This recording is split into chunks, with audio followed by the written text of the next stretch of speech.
So today I'm introducing Brenda. Brenda has written a book. She reached out to me on YouTube. She said I was her first ExJW YouTube channel that she came across. And we met a couple weeks ago. And yeah, so she's my first guest on Let's Chat. So let's get to it.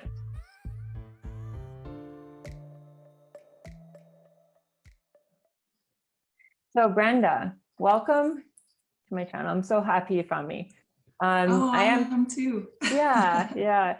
I am curious, what was it about Living Truth, this channel, that caught your attention when you started looking at videos?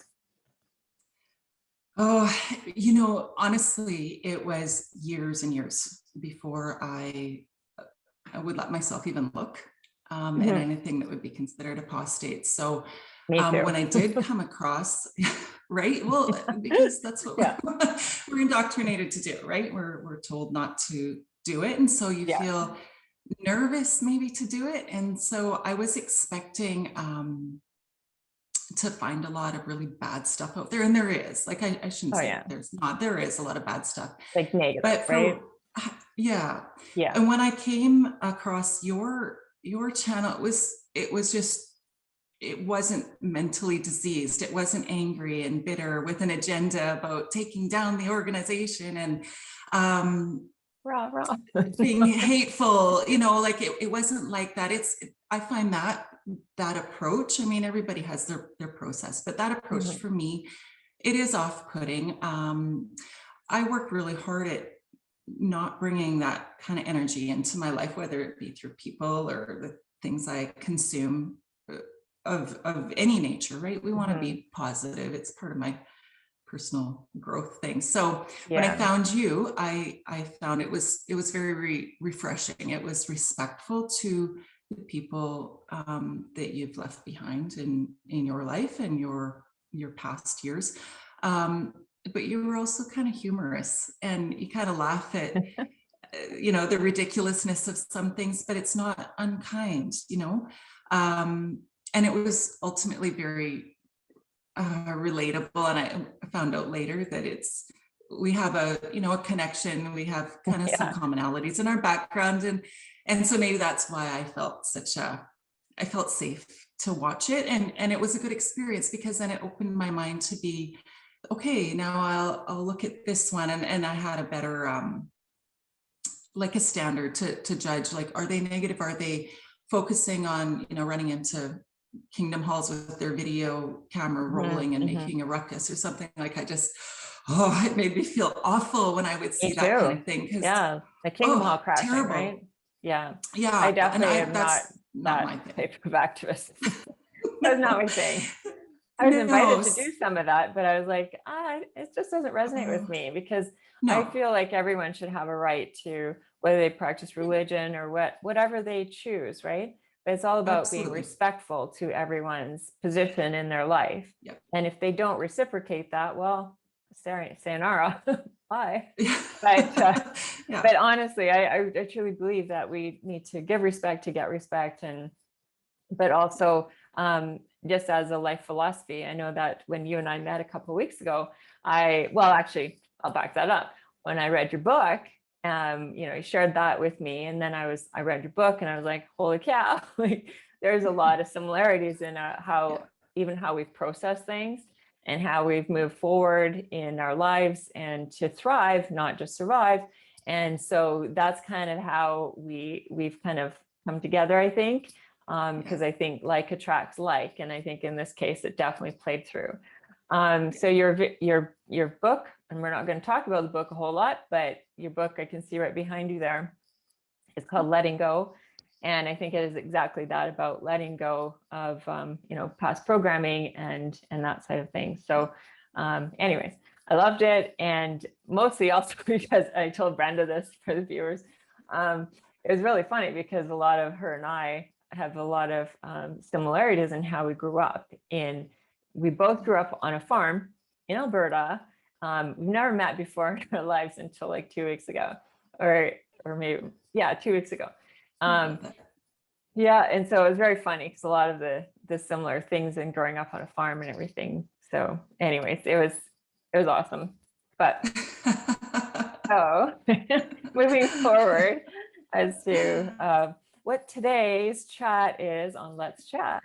And to the viewers, like I am hoping to do this on a regular basis. So Brenda is planning to come back again, and we're going to chat about these kind of things. But if there's other people who are on similar paths who are just want to also, reach out to me, and maybe we can have you on here as well. So, okay, so today, of course, what is this time of year to you? Well, we've got like Easter and Memorial. Memorial happened, was it on the 27th, I think? So was that a week ago? Like last Saturday. Yeah. And then of course, this is Easter weekend. And so this time of year is always interesting because I don't know about you, Brenda, but I get invites like from my family. And so for this year, like I did get an invite, but the invites are different, right? So you don't see people, going door to door. You don't get the tracts that you usually would. Now you get a link to jw.org to go and find your closest congregation and then phone them. Like you have to phone the congregation. So that was I was thinking about like sitting in on a Zoom memorial this year. And then I'm like, I have to go and phone the congregation. That's weird. So I didn't. Did you get an invite this year? I did, yeah. Last year and the year before, actually, my mom had texted me. Like we don't have a lot of contact, but I do get a text usually around March, April, whatever it is. Yeah. This year, however, I did not, but I got a text message from an elder in not my last congregation, but the congregation before that. And I assume that I would be in that territory now. I mean, I don't keep track of territory boundaries, but I'm pretty sure I'd be back in that territory because I don't actually live very far from where I used to. But you didn't keep the territory maps? Some souvenirs, some territory cards, Your report cards? No. Good. So I'm not sure. Somebody's given the elder body my phone number because my phone number has changed since I left. Yeah, and it was funny. I thought that it was somebody else when he had texted me, and I'm like, oh hey, I was waiting for this contact because I thought it was a different guy. And he's like, oh yeah, this is who it is. And I'm like, oh, dang. He was a Jehovah's Witness? Yeah, it was the elder inviting me to the memorial and special talk. Right. And I was like, oh, no, I'm very not interested in attending the memorial and the special talk, but thanks for thinking of me. It's nice to be thought of. It is. Well, yeah, it's nice to be thought of. Yeah. Thanks for thinking of me, but I'm really not interested. Put me on your do not call. yeah, no doubt. Oh, and that kind of triggered a whole another thing that we can talk about another time. That I made some additional choices to distance myself from the organization, but yeah, I did get that upcoming this year.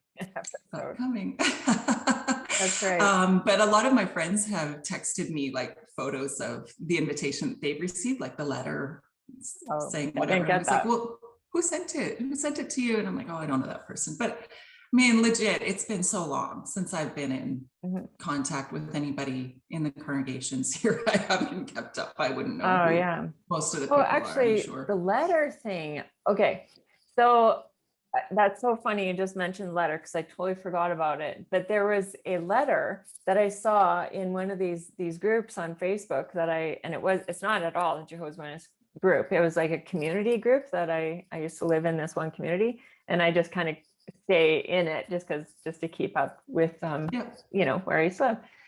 Anyways, I wasn't a Jehovah's Witness then, but anyways, in this group, all of a sudden this letter, and it says, is this how Jehovah's Witnesses are actually doing this now?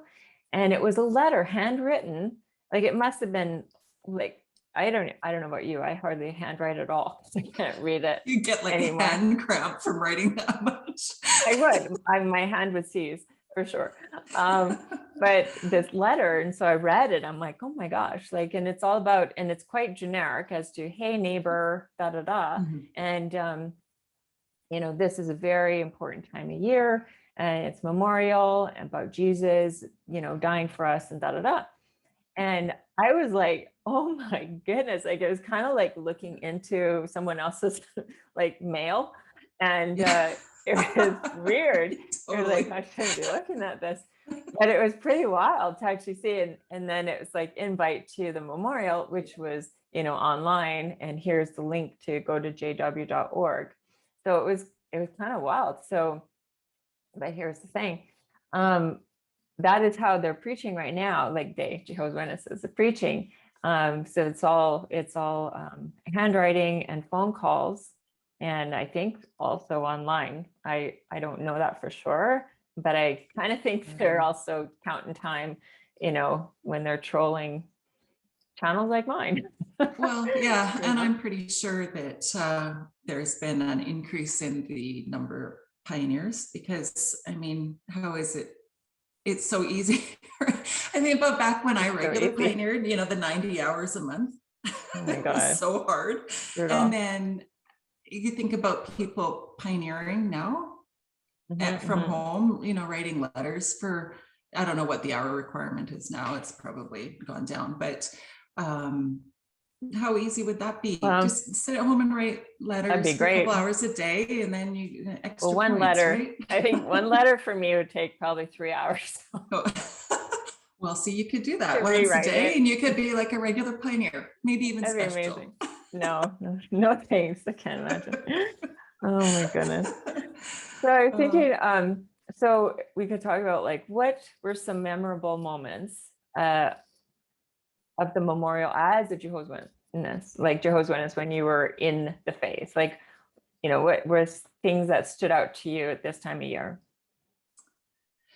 For me, I don't have a ton of memories as a kid, excepting that it was always like a nice time of year. My mom, she sewed. She would make new dresses for me and my sister. And I remember one picture, I actually went looking for it this morning because I thought, oh, if I could find that picture, but it must be in one of my mom's collections, but it's me I was probably, you know, 11-ish, you know, with the weird, awkward haircut that you have when you're 11 years old. And this pictures. No doubt. I had a pretty light blue dress with white flowers and white satin ribbon. Like my mom was awesome, right? Like she sewed beautiful clothes. My mom did too. It's so funny. Yeah. And so that was kind of a nice thing. It was I think she probably did it most years. She was very industrious and talented that way. You know, she would do that. And that was awesome. That's a really nice memory for me. But with regard to like the memorial itself, like I don't really know. Like I don't remember much about it. It was it was a big event, but it was and blocked it out, did you? Like it was maybe, I don't know. Blocked it out. I mean, in later years, of course, we had the intensified preaching work. We'd be out, you know, and that was, I actually enjoyed that kind of service more because it was, you didn't have to really converse with people. It's like, hi, here's a track for special event coming up, and then you're out, right? You don't have to engage. You don't have to, you know, judge their reaction too much. It's just let's get it out door to door. I think that's when I would normally pioneer, and that's kind of when they push the pioneering too. Like, you know, if there was a push in a year, that was kind of around the memorial. That okay, everyone, let's see how many pioneers we can have this month and that sort of thing. So yeah, a lot of times. And it was just like you said, you don't really have to prepare too much. You just like, here's an invite. Oh, it was the easiest service, right? You didn't have to prepare scripture or anything. It was better. And then there was also like more activity, you know, you prepping the Kingdom Hall, doing the deep clean on the Kingdom Hall for all the, you know, non-witnesses that were going to come. There were never that many non-witnesses that would come. Oh, we always had so many. Did you? Oh, yeah. I don't think we did. much. I mean, the people who maybe had faded a bit that were still it was that. attached, like they would all come back. Yeah. But guilt. Yeah, probably. I don't know.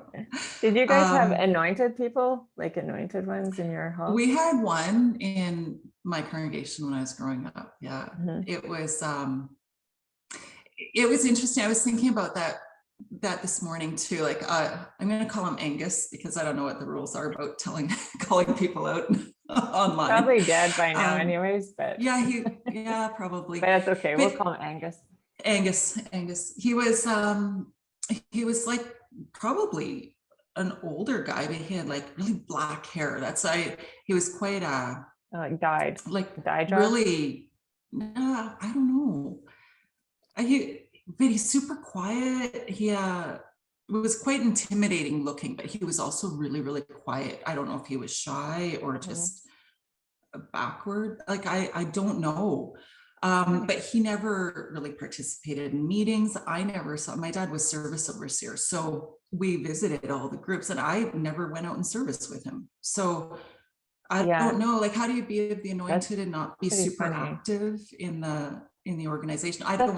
That's actually really interesting because like the ones that I was thinking about, like I grew up with 3. So one in one congregation, then we moved to a new, we moved to BC, and in that congregation there was 2, and the same kind of thing. Like I never ever went out in service. I think I went out in service with the old sister that was in Alberta before we moved to BC. But anyways, and she was really old and just like you could barely move, and so she might take a door or 2, which was all you could really expect. But yeah, the ones in BC, I don't recall ever going out in service with them. And it was, but at the memorial, I think, I don't know about you, but I was always like, I think all eyes are on them. Like, because I'm like, oh my gosh, what are they gonna do? What if they drop the wine? What if they drop the bread? I'd be like, craning my head around because he always sat kind of at like the far side, like against the wall of the auditorium. And so I'd always, I don't know if I thought that, like, I wanted to see him drink the wine and eat the unleavened bread. Like, I don't know if I thought that something was going to change in them. Like, were they going to start to glow or? I was always worried they're going to choke on it. Oh my gosh.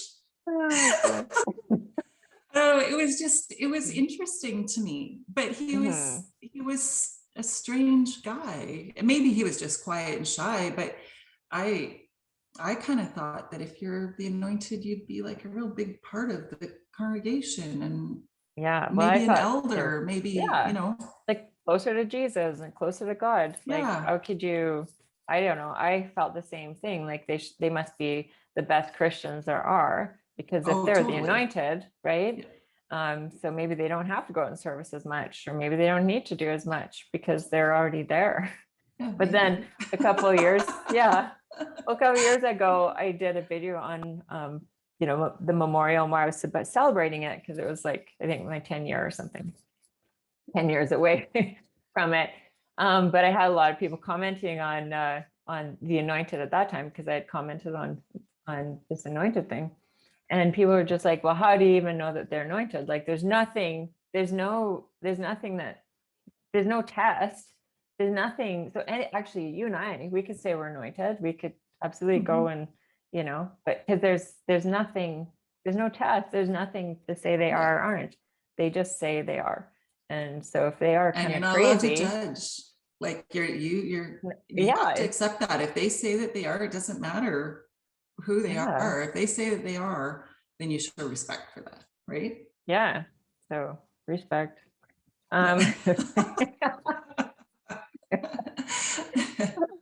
So last memorial attended, mine was 13 years ago. Like how long ago was yours? 10 years.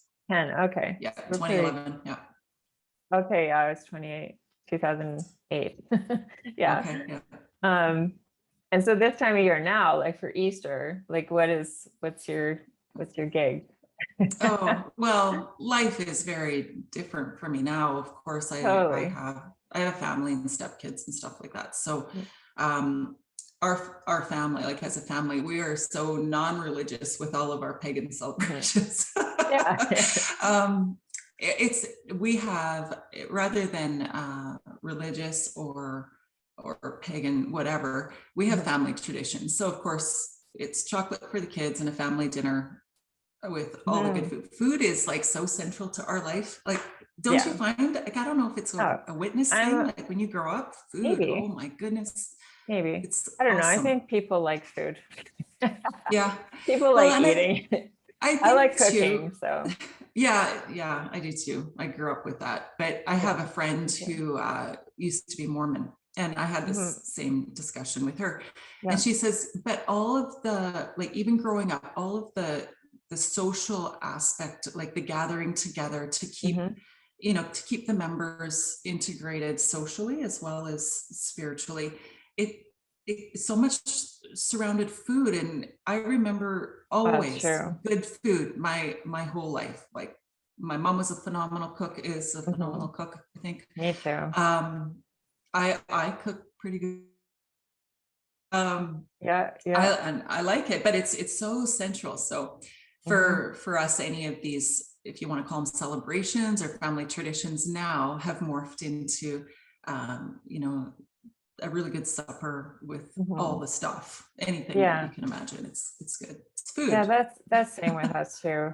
Like, I have absolutely no religious connotations towards any of it. No. And to me, it's all about like food. Pretty much as well. Food and friends. I mean, especially before this COVID right? thing. It's always with the friends, like the people who have become my family. And I've got a beautiful family now of non-blood related family. There's a family you chose. Yeah. That's awesome. Well, I think we should wrap things up. And that's today on Memorial and Easter 2021. So thanks, Brenda. I appreciate you being here, and we're going to chat again for sure. Awesome. So everybody stay tuned for our next episode. One other thing I just want to close with. I was thinking, what would you call yourself when your newly awakened self, 10 years ago? What would you tell yourself now? Oh, you know what? In one or two sentences. So many things. My first sentence would be, you're not alone. Because everybody feels so alone when they first wake up and they can't imagine that anybody else understands. Oh my God, you guys are not alone. Like, there's so much support, people, like, just, it's going to be fine. You're not alone. So that would be my number one thing. Yeah. Well, mine is similar. Mine is don't be afraid. So because there's such a fear of being alone, but also the unknown, and also afraid of apostates, afraid of worldly people. I was afraid of demons. That's a whole other episode. But there's like so much fear coming out of it's such a fear-based religion, and I think a lot of religions, quite frankly, use fear a lot in order to keep people in. So, anyways, that's a good thing to kind of share. I think for for sure. And one other thing too that kind of goes with that is, I always tell people, because I actually have had quite a few people contact me now since writing my book, and my thing that I say to them is, you're gonna grieve. It doesn't matter. You're suffering a loss of your former identity, a loss of something you thought to be true, a lifestyle, like whatever it is. It doesn't matter if it's good or bad that you've lost it. You have to grieve that loss. Let yourself do it. It's fine. And don't feel guilty for it, or think that it's because you regret leaving or your life isn't as good. No, it's not. You have to go through the grief process. Yeah. And it's fine. And it's an odd grieving, like you and I talked before, like that. It's an odd grieving because the people aren't dead, like that past isn't actually dead most of the time.